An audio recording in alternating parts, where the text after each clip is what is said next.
Hello there, Aquarius. Welcome to your weekly reading. All right, so once again, first five cards deals with love, and the second five cards deals with the overall energy, okay? I have a few messages that I'm going to relay to you before we go into this reading. The first message is self-mastery, and self-mastery, I feel like it's not so much on, you know how you're sick and tired of other people telling you to open yourself up emotionally, right? You're sick and tired of hearing that, hearing other people, hearing friends, relatives, even advisors, or even, readings in general. And I feel like many of you have done a lot of growth on the emotional department. And when you're in a relationship, you know how to take care of your relationship partner. And when you really love someone, you know how to be open and vulnerable, and to really allow them, like put your walls and your defenses down to allow them in. And I feel like there is a very dignified way in which you deal with people as well. You care about fairness. You do care about, I want what's best for this person, so I'm going to be open and honest with them, even though sometimes the truth might hurt. And so I feel like, people give you guys the bad rep of being unemotional and detached. You only detach when a situation cannot be fixed, and when a situation is no longer tenable. However, what I also feel as well with this sense of self-mastery, I feel like it's coming in the friendship, platonic relationships sphere, where you are still going to have to, let your guard down. So it's not just the people you care about, it's the other people that are around you that you have to work with, that you have to be around energetically. They're constantly in your space, or they're constantly, in your periphery. Those are the people, those are the relationships that you kind of need to foster as well, okay? Nurturing the ones that are around you, and not letting the relationships grow cold and sterile. And I mean that because I feel like, no man's an island, okay? First of all, your energy here, Nine of Pentacles, this is an independence card. This is somebody that's like, okay, I know how to take care of myself. I've got my car, my house, my kids, my pets, whatever it is, I am self-sufficient. I don't really want heavy emotional connections, because those things weigh me down. They make me uncomfortable. I can take care of myself, and if I can take care of myself, other people should be able to take care of themselves too. So you make conscious decisions in your life so that your life is not weighed down by material things, by heavy emotional connections, or even connections that are very deep, very profound, that would be difficult to break away from. So you make conscious decisions in your own life to kind of like be this, like every man's an island. I'm self-sufficient. I can do things on my own. I can take care of myself in every department. And once again, this is a great self-sufficiency type of energy, but it's really lacking something, right? Because with the 9, it's still a really good card, but it's lacking that sense of like that completion, that 10 of Pentacles that we see down here. And because of that, your relationships might be very, very good right now. But what about the professional contacts, the friendships, the other things in our lives that make it a little bit more robust? All right. So that's just the first message that comes in, and it's a little bit long-winded. But at the same time, I feel like love seems to be going really, really well. Cultivate more of your friendships, okay? Because the friendships, the good conversation where you feel like in sync with another person, where you can talk to them all day, all night, deep into the night, that's what makes you ultimately very, very happy. So let's talk about your love life, first of all. What I have here is, once again, let's talk about this card. I really like this card. Somebody that, makes money, pays for herself or himself, someone who's very, very self-sufficient. You might be seen as somebody who's very different in wherever you're living.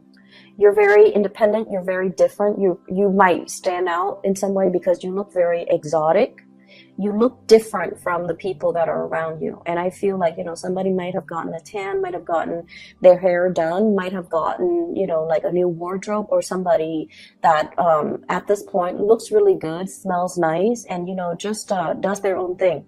So because you exhibit this energy where it's like, you know, I'm fine, I'm really happy, I like the single hood, and I like, you know, the bachelorhood. Because of this energy draws in a lot of suitors, right? Because when you don't go around looking, that's when people swarm to you. That's just the law of attraction. When you are self-sufficient and when you're stable financially and really, really happy, you vibrate at a different frequency. You have a lot of success coming in, a lot of happiness, a lot of suitors, a lot of visibility as well in your environment. And as a result of that, a lot of people are coming to you. They know you're single, and they know that, you know, regardless of if the Aquarius person is looking or not, I'm going to tell them how I feel, okay?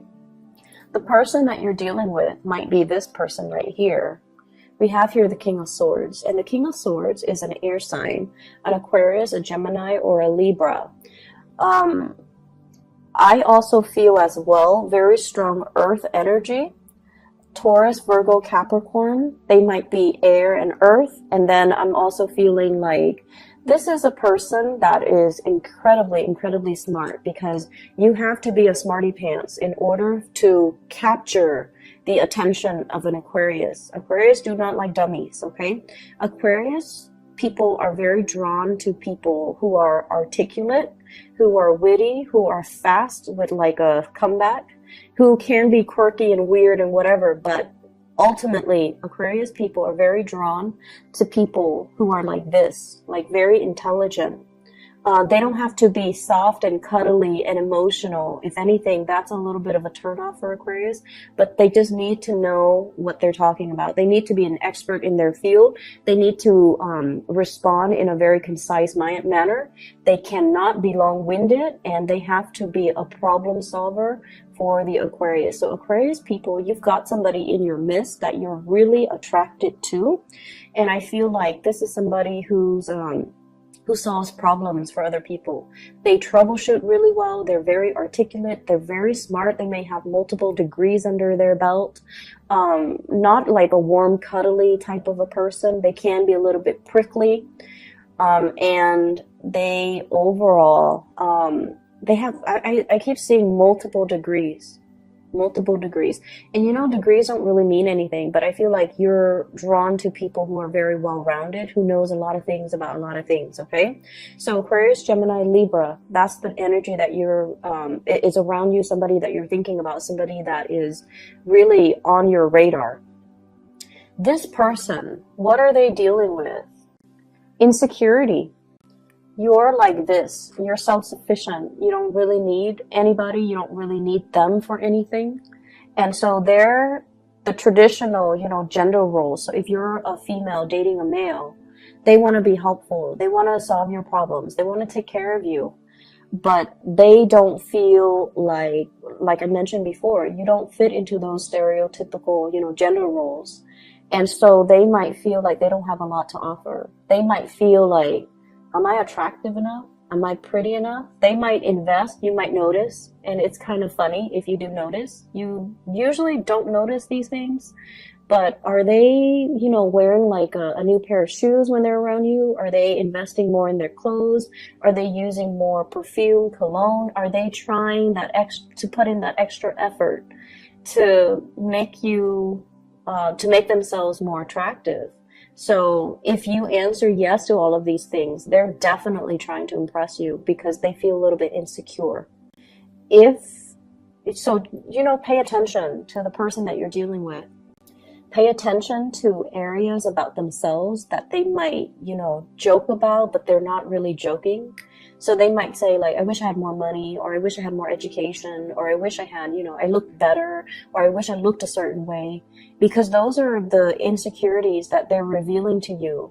So in the process of communicating with that person about their insecurities, be sure to not, you know, throw add fuel to the fire. So, you know, be a little bit more gentle, I guess, when you're dealing with them, okay? And I feel like you're dealing with someone who's deeply insecure about the way that they look.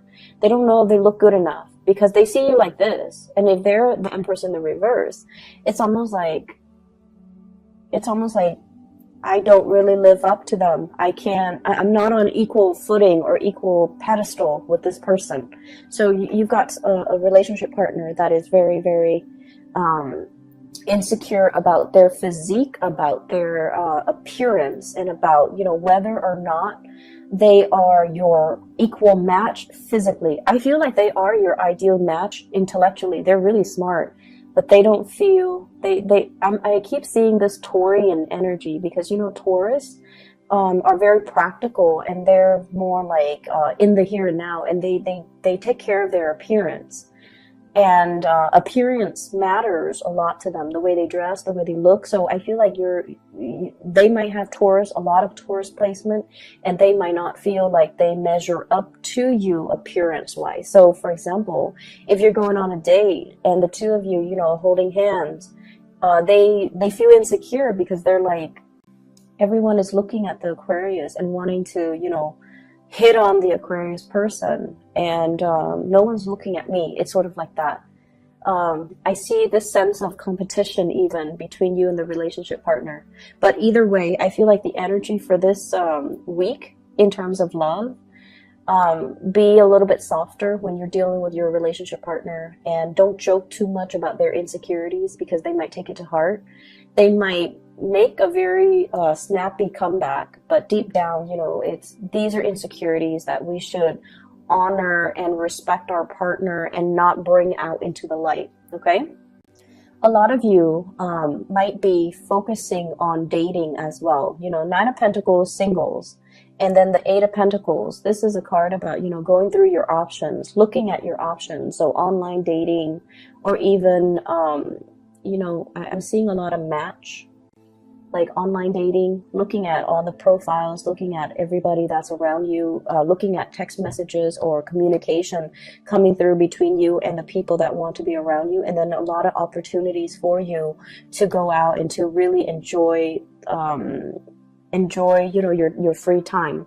I'm also seeing as well, workplace, like romances, okay? And honestly, I feel like there might be coworkers, there might be a lot of people in your professional environment who are headed in the same direction as you. So you guys are like on the same career track. You guys are inspiring to each other. They trust the work that you do. They trust you as a coworker. Therefore, they want to transmute that energy and to create more of it's almost like getting past the friend zone, getting past the co-worker platonic vibe, so that they can, you know, make a move on you. So I feel like there's a lot of contemplation, and the person that you're dealing with, they're strategic. They don't want to make a false move. And because you're so detached, it's hard for them to know where you're coming from. So aim to be a little bit more flirtatious, and aim to be a little bit more like easygoing and, you know, carefree, and just joke around a little bit more. Allow them a way to get into your space, okay? Because this energy of self-sufficiency, it's very good, but it's also like, oh, you know, he or she doesn't need me. So allow them to get into your space. Allow, you know, open up, and allow, like, ask follow-up questions to allow a conversation to start. And I feel like your friends or your coworkers will be the catalyst for you to kind of open up to the other person, for those who are single. So it's almost like, you know, asking your friends or your coworkers, how was your weekend? What did you do this weekend? And then your crush comes by, and, you know, and then ask your crush, how are you? Like, haven't seen you in a while. What did you do this weekend? So one conversation that's very platonic leading to another, and it allows an in. It allows your crush or whoever you're dating or whoever you like to enter the conversation without feeling weird, without you feeling uncomfortable about, you know, asking them exclusively, because sometimes you don't like to reveal how you feel, right? You don't want them to get the upper hand, but you also want to initiate conversation with them. So I feel like that's really what this is all about. Fostering all of your relationships, not only the relationships that you care about, or only the people that you love, or only the people that you have your eyes on. Okay? Really, really bright, good energy. And I feel like there's a lot of solidification in this spread. But I feel like many of you are single, loving the single life. You would date, but you're waiting for the right person, waiting for somebody that can bring you this sense of happiness, this sense of freedom, and this sense of carefree, childlike energy. So the interaction between you and a crush, between you and a partner, is really good for this week, mainly because it opens up doors about practical, you know, direction in the relationship, as well as where are we going, where are we headed. But once again, all the cards indicate to me it's like a solitary person. So I definitely feel a lot of independence, but also a lot of Aquarius people are single and loving it and focusing on their career. In the other departments of your life, there is going to be as well news, communications, and things like that about family. Okay, so the Ten of Pentacles in the reverse. So we're going from this 9 here where you are very self-sufficient, and then the Ten of Pentacles in the reverse where family and people that you love, they're going through issues, possibly financial issues. And I definitely feel here we have an earth sign, Taurus, Virgo, Capricorn, and a water sign, I'm sorry, not Sagittarius, Scorpio, Cancers, Pisces. And I feel as if for those of you, if you have any, I don't see you having financial difficulties, but I also feel like discussions coming through from these two people about how do we take care of our joint finances? How do we take care of mom and dad? If you are partner to these people as well, it's almost like buying new property, looking at a move, looking at as well at taking care of elderly parents, because the Ten of Pentacles is a generational wealth. When it's in the reverse, generational wealth might not be there. So mom and dad might not have the resources at their disposal. So they're relying on, you know, the children to take care of them. So I feel like there's heavy discussions here about, you know, you wanting to move away, you wanting to get a new start for yourself. But at the same time, there might be family issues that's really preventing you from doing that, or concerns about the family unit, concerns about location, concerns about resources that's really preventing this move. And you might have shouldered the responsibilities on your own. You might have been racked with worries over this, but there are either other siblings that are coming in to ease the situation, or there are siblings or other people that you can call upon to alleviate this situation, or they can come in with their own strategies and a helping hand in this situation. So there is a lot of immense support for you financially and emotionally coming in from the family front. Okay, the friendships as well. I feel like there are opportunities for you to reconnect with old friends. There are also opportunities for you, relatives, friends, people might come in with, you know, investment opportunities, or somebody is getting a new job. I just got that here with this King of Pentacles. Somebody's getting a new job. Somebody is getting like the dream job, and they're sharing this information with you. So you might be at a distance with each other. I also feel for some of you, there is a situation here where you're trying to break free from possibly a work environment. And with the Ten of Pentacles, you're still waiting on the offer. You're still waiting to finalize the contract. What are the numbers? How long am I contractually obligated to work for you? And things like that are coming in. But I feel like it's going to have a very, very fruitful resolution, and you're going to get the financial payout that you're hoping for. Okay. So lots of good things, in all different areas of your life. So I feel like it's going to be a very dynamic week, and it's not going to be stressful like last week. Okay, there's a lot of good communication coming through, a lot of support coming through from upright people, which is really nice to see. Okay, so I hope the reading is helpful for you guys. Take care. Okay, and I'll talk to you soon. Bye bye. See you soon. Bye bye. See you soon. Bye bye.